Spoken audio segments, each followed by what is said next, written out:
Hey my lovely ladies, welcome to the channel. आज आपके साथ में शेयर करूंगी डोनट्स की रेसिपी। बिना अंडे के, बिना बेक किए, बिना किसी मोल्ड के या कटर के। यहाँ पे मैंने डोनट्स बनाए हैं बिल्कुल हाथों से और घर की चीज़ों से।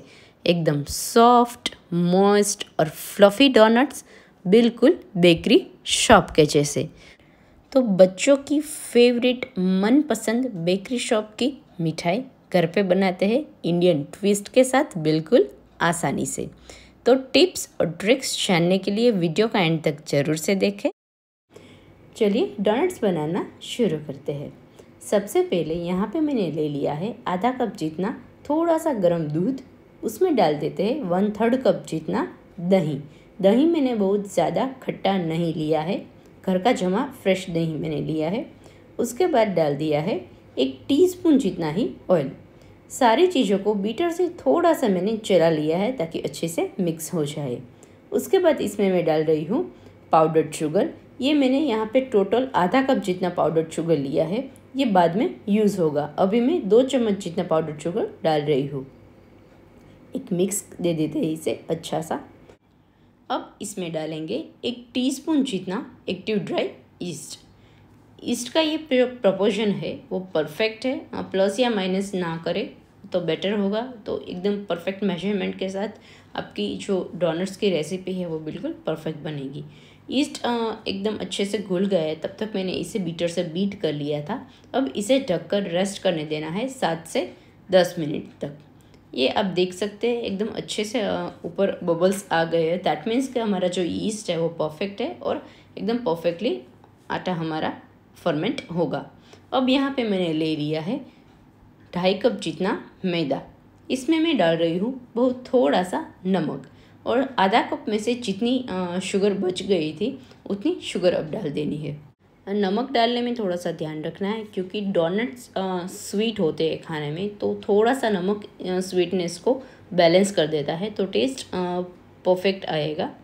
बहुत ज़्यादा नमक नहीं चाहिए। अब इसमें हमने डाल दिया है ईस्ट का जो हमने मिश्रण बनाया था वो। अब इसे स्पैचुला की मदद से कट एंड फोल्ड मेथड से मैं मिक्स कर रही हूँ। जब तक ड्राई आटा ना दिखे तब तक आप स्पैचुला की मदद से मिक्स कर सकते हैं। एक बार इस तरह का टेक्सचर आ जाए बिल्कुल, तब हमें हाथ में थोड़ा सा ऑयल लेके हाथों से इसे मसलना पड़ेगा क्योंकि ब्रेड के आटे से ये सॉफ्ट रहेगा। ब्रेड की रेसिपी के लिए आप आई बटन पर क्लिक कर सकते हैं। ये एकदम परफेक्ट मिल्क ब्रेड बनती है, बिल्कुल बाहर के जैसी। तो इस तरह से मैं मसल रही हूँ। इसे करीब 1.5 से 2 मिनट का वक्त लगता है एकदम अच्छा सा स्मूथ टेक्सचर आने में। बीच में अगर आपको लगे कि बहुत ज़्यादा चिपक रहा है डो, देन हाथों में थोड़ा सा ऑयल लेके इसे मसल लेना है। इस तरह से डो को टक करके सरफेस के नीचे मैंने ऑयल लगाया है और ऊपर भी थोड़ा सा ऑयल लगाकर इसे ढककर 1 आध घंटे तक रेस्ट करने देना है। अच्छी गर्म जगह पर 1 घंटे तक मैंने रेस्ट करने के लिए रख दिया था। अब यहाँ पे मैं एक सरफेस ले रही हूँ जिसमें मैं आटे को अच्छे से मसल सकूँ। इसमें मैंने नीचे सॉल्टेड बटर जो आता है वो लगा दिया है। आप देख सकते हैं जो डोनट्स का हमारा आटा है वो ऑलमोस्ट साइज़ में ट्रिपल हो गया है।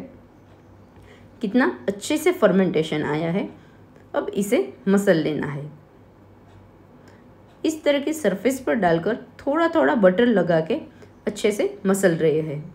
इसमें आप बेकिंग सोडा और बेकिंग पाउडर का यूज़ करके भी बना सकते हैं डोनट्स, बट वो वाटर रिटेंशन करते हैं। इसका मीनिंग ये है कि जब आप बेकिंग सोडा और बेकिंग पाउडर से बनी कोई भी चीज़ खाते हैं तो आपको पानी की जो प्यास है बहुत ज़्यादा लगती है और पेट थोड़ा सा भारी हो जाता है। सो यहाँ पे मैं ईस्ट प्रीफर कर रही हूँ। अगर आपको कोई प्रॉब्लम नहीं है देन थोड़ा सा बटर लेके फिर से आटे को एकदम इस तरह से मसलते जाना है। जब तक एकदम सिल्की स्मूथ टेक्सचर आ ना जाए और हाथ में चिपकना बंद ना हो जाए तब तक हमें इस तरह से मसलना है। आटे का एकदम सिल्की स्मूथ टेक्सचर आ गया है। अब इसे 2 तरीके से मैं आपको सिखाऊंगी डोनट्स बनाना। पहला तरीका ये है कि इसे एक समान फ्लैट कर दे हाथों की मदद से या रोलिंग पिन की मदद से। मेरी बेटी भी यहाँ पे थोड़ी सी हेल्प कर रही है फ्लैट करने में आटे को। अब इसके हमें टुकड़े कर लेने हैं एक समान। यहाँ पे मैं 8 टुकड़े कर रही हूँ एक समान। अगर आप डोनट्स की साइज़ बड़ी चाहते हैं देन आप 6 टुकड़ों में भी इसे बांट सकते हैं। अब इस तरीके से लोई बना लेनी है। इस तरीके से अगर आप राउंड बनाएंगे तो जो फ्लफीनेस है डोनट्स की वो बहुत ज़्यादा बढ़ जाएगी और अंदर आपको परत मिलेगी बिल्कुल बेकरी शॉप के जैसी।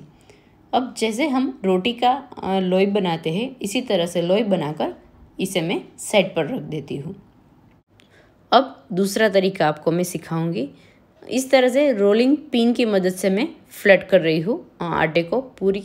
एक चीज़ थोड़ा सा यहाँ पे ये ध्यान रखना पड़ेगा हमें कि जो सरफेस है वो सभी जगह पर एक समान हो, कहीं पे मोटी हो कहीं पे पतली हो वो नहीं चलेगा, तो डोनट्स का जो शेप है वो हमें परफेक्ट नहीं मिलेगा।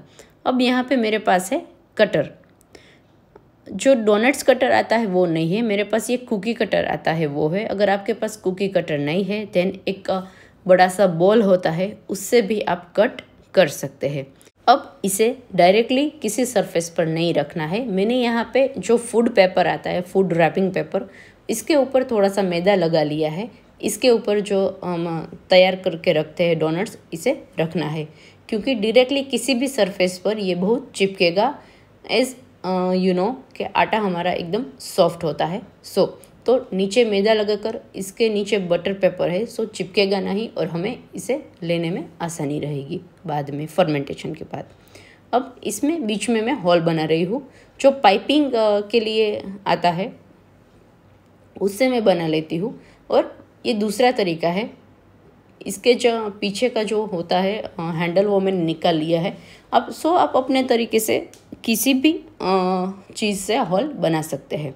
अब जो हमने लोई बना के रखी थी उसको मैं परफेक्ट कर देती हूँ और हाथों की मदद से मैं फ्लैट कर देती हूँ।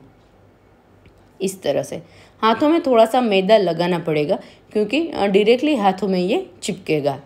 इस तरह से फ्लैट करके सभी डोनट्स जो है हाथों से बनाए हुए इसमें मैं बीच में होल बना रही हूँ। आप देख सकते हैं कि बिना किसी कटर या मोल्ड के ये हमारा जो डोनट का शेप है वो बिल्कुल बेकरी शॉप जैसा आया है। तो यहाँ पे आपको किसी भी तरह के कटर या मोल्ड की ज़रूरत नहीं है। अब इस तरह से अगर आपको थोड़ा सा बड़ा होल चाहिए बीच में देन हाथों की मदद से आप इस तरह से वाइड कर सकते हैं। अब सारे डोनट्स को यहाँ पे इसे रेस्ट दे रही हूँ 20 to 25 मिनट्स के लिए। इसको मैं फूड रैपिंग जो क्लिंग रैप आता है इससे मैं कवर कर रही हूँ, किसी भी तरह से हवा ना लगे उस तरह से, क्योंकि अगर हवा कहीं से भी लग जाएगी तो जो डोनट्स की सरफेस है वो हमारी सूख जाएगी। 20 से 25 मिनट के बाद परफेक्ट फर्मेंट होके डोनट्स हमारे रेडी है। एक बैच को हम अभी फ्राई कर लेते हैं, तब तक दूसरी बैच को ढक कर रख देना है। ऑयल को मैंने हल्की धीमी आंच पर गर्म होने के लिए रख दिया था पहले से ही। अब डोनट्स को इस तरह से हल्के हाथों से अंदर रखना है। आप देख सकते हैं डोनट्स ऑयल में डालने के थोड़ी देर बाद इसमें बबल्स आना शुरू हो गए हैं। दैट मीन्स कि जो हमारा ऑयल का टेम्परेचर है वो बिल्कुल हमें लो रखना है थ्रू आउट दी फ्राइंग। अब इसी तरह से दूसरे डोनट्स भी इसमें मैं डाल रही हूँ। एक चीज़ का ध्यान रखें, हमें कढ़ाई में डोनट्स को फ्राई नहीं करना है, इसी तरह की फ्राइंग पैन में ही फ्राई करना है, क्योंकि दोनों तरह से आधा आधा जो सरफेस है वो ऑयल में डीप होनी चाहिए, उतना ही हमें डीप ऑयल करना है। डोनट्स को एकदम हल्की धीमी आंच पर दोनों तरह से मैं फ्राई कर रही हूँ। इसमें आपको बीच में फ्लेम बढ़ाने की बिल्कुल ज़रूरत नहीं है, क्योंकि अंदर से पकने में थोड़ा सा टाइम लगेगा। एज डोनट्स हमारा थोड़ा सा इसमें और फूलेगा और इसकी जो मोटाई है वो ऑलरेडी थोड़ी ज़्यादा है। एकदम लाइट गोल्डन ब्राउन हो गया है डोनट्स हमारा, दोनों साइड पर लाइट गोल्डन ब्राउन हो गया है, तब इसे बाहर निकाल लेना है ऑयल से। हाँ, एक सीक्रेट टिप आपको मैं अभी बताऊंगी। इसे बाहर निकालने के तुरंत बाद इसमें किसी भी तरह की कोटिंग नहीं करने हैं, अदरवाइज़ ये बहुत गर्म होता है। किसी भी कोटिंग को अपने अंदर ये सॉक कर लेगा और डोनट्स का जो टेक्सचर है वो बिल्कुल बिगड़ जाएगा। सो डोनट्स को कुछ देर के लिए लाइक 2 से 3 घंटे के लिए बिल्कुल ठंडा होने देना है। इसके बाद इसमें किसी भी तरह की कवरिंग आप कर सकते हैं। तो सारे जो डोनट्स हैं वो ठंडे होके बिल्कुल रेडी है। यहाँ पे मैं ले रही हूँ डार्क चॉकलेट, वाइट चॉकलेट एकदम मेल्ट की हुई। इस तरह का टेक्सचर हमें चाहिए दोनों चॉकलेट का। और आइसिंग शुगर, यहाँ पे मैं आइसिंग शुगर जो हम व्हिप क्रीम में डालते हैं वो ले रही हूँ। अगर आपके पास आइसिंग शुगर नहीं है देन सिंपली घर पे जो चीनी हमारी होती है उसे मिक्सी में चलाकर छान कर ले लेना है, वो भी चलेगी। अब इसे मैं डिप कर रही हूँ आइसिंग शुगर में। ये नॉर्मल जो बेसिक डोनट होता है ये हम बना रहे हैं। ये टेस्ट में जिसको प्लेन टेस्ट पसंद है उसको बहुत अच्छा लगेगा। अगर आप चाहे तो आइसिंग शुगर में थोड़ा सा वनीला एसेंस डालकर इसे चलाकर थोड़ी देर सूखने के लिए रख सकते हैं, उसके बाद कवरिंग कर सकते हैं। तो वनीला एसेंस का जो टेस्ट है वो बहुत अच्छा आएगा। अब दूसरी कवरिंग हम कर रहे हैं डार्क चॉकलेट की। डार्क चॉकलेट थोड़ा सा थिक होता है, सो एक बार में ये परफेक्टली कोट हो जाएगा। आप देख सकते हैं कितना अच्छा कोटिंग हो गया है, एकदम यम्मी सा डोनट्स हमारा बिल्कुल बन के रेडी है। आप इसे इस तरह से प्लेन भी खा सकते हैं। और यहाँ पे मैं जो कलरफुल रेनबो सेव आती है, चॉकलेट सेव, उसे मैं गार्निश कर रही हूँ। और लास्ट में हम गार्निश कर रहे हैं वाइट चॉकलेट से। वाइट चॉकलेट थोड़ा सा लाइट होता है, पिघला हुआ, सो एक कोटिंग में ये आपको थोड़ा सा कम लगेगा। सो यहाँ पे मैं 2 बार कोट कर रही हूँ। थोड़ा सा थिक कोटिंग होगा तो आपको परफेक्ट वाइट चॉकलेट का टेस्ट आएगा। इसमें मैं गार्निशिंग कर रही हूँ चॉकलेट चिप से। अपने तरह से किसी भी फ्लेवर में, किसी भी कलर में आप गार्निशिंग कर सकते हैं, जैसा आपको पसंद हो। तो अगर आपको मेरी रेसिपी अच्छी लगी तो प्लीज़ मेरी चैनल को सब्सक्राइब ज़रूर से करें और इसे अपने दोस्तों में भी शेयर करें, ताकि मेरा हौसला बना रहे और आपको टेस्टी नई रेसिपीज़ बिल्कुल आसान तरीके से बनाकर पहुंचाती रहूं। Thank you for watching.